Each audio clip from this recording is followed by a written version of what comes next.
안녕하세요, 김정현입니다. 소 한 마리가 100kg의 짐을 끌 수 있다면 소 두 마리로는 안녕하세요, 여러분. 김정현입니다. 소 한 마리가 100kg의 짐을 끌 수 있다고 합니다. 그리고 소 두 마리로는 250kg까지 끌 수 있다고 해요. 혼자 할 수 있는 능력의 최대치가 합쳐지면 그 산술적인 합보다 더 큰 힘을 발휘할 수 있다라는 이야기인데, 인테리어 업에 종사하시는 분들께서 혼자서 일하시는 분들이 많이 계세요. 그래서 오늘은 저처럼 동종업계에 일하시는 분들, 그리고 혼자서 일하시는 분들께 드리고 싶은 말씀이 있어서 영상을 촬영하게 됐습니다. 처음에 소 한 마리가 끌 수 있는 무게를 가지고 말씀을 드렸는데, 이거는 우리가 처리할 수 있는 업무에도 그대로 적용이 된다고 해요. 지금 산업혁명 시대는 아니지만 어디선가 제가 주워 들은 이야기인데, 산업혁명 당시에 분업을 통해서 그 당시에 개인이 처리할 수 있는 일보다 몇백 배의 일을 할 수 있었다고 해요. 정말 어마어마한 효율을 낼 수 있었던 거죠. 물론 지금은 그 당시하고 시대가 지나가기는 했지만 여전히 혼자 하는 것보다는 업무를 분담해서 나눠서 하는 게 더 큰 효율이 난다라는 생각을 가지고 있어요. 예를 들어서 혼자 현장 진행을 하고 있는데 새로운 고객께 연락이 오면 그 고객이 원하는 시간에 맞춰서 만나러 가기가 좀 쉽지 않겠죠. 그리고 거기에 뭐 도면까지 쳐서 가야 한다라고 하면 이거는 혼자서 할 수 있는 능력의 한계치를 벗어나는 거예요. 현장을 비우든지 고객을 만나러 가든지 둘 중에 하나 선택을 해야 되는 시점이 오면은 정말 머리 아프고 아쉽고 아깝고 이런 생각이 들 수 있어요.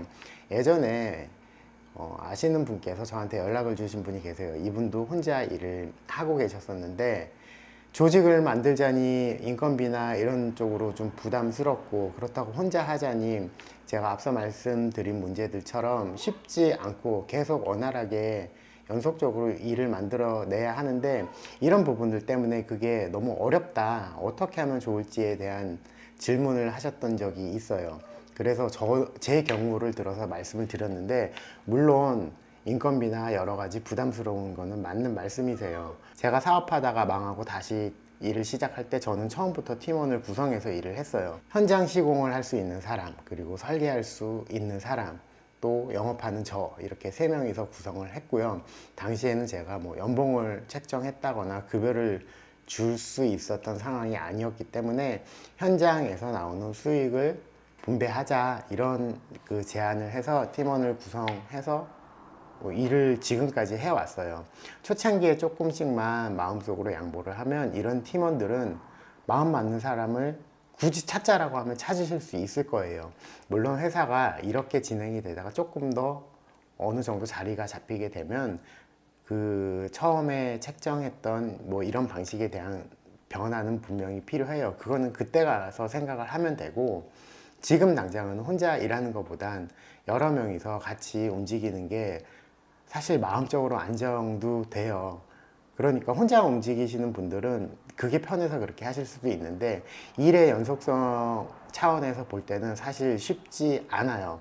현재 제가 수주하는 일량은 이제는 혼자 처리하는 건 불가능해요. 그래서 각 구성원을 조직하고 그들이 할 수 있는 최대한 역할을 할 수 있도록 해서 계속 일의 연속성을 만들어내는 게 우리가 하는 인테리어 일이 망하지 않는 핵심이지 않을까 싶어요. 인테리어 일을 혼자서 하는 거 정말 힘들어요. 그래도 혼자 하는 게 편하시다라고 하면 그거는 어쩔 수 없어요. 그게 나쁘지 않아요. 저도 가끔 혼자 하면 좋겠다라는 생각을 하니까. 물론 조직원이 구성되어 있으면 머리 복잡한 일들이 있죠. 그래도 혼자 하는 것보다는 훨씬 더 효율을 낼 수 있다라는 생각에 혼자 일하시는 분들, 팀원을 구성해서 같이 일 연속적으로 하실 수 있길 바라는 마음에서 영상을 제작해 봤습니다. 오늘 이야기는 여기까지 할게요. 감사합니다. 좋아요, 구독 꼭 부탁드릴게요. 감사합니다.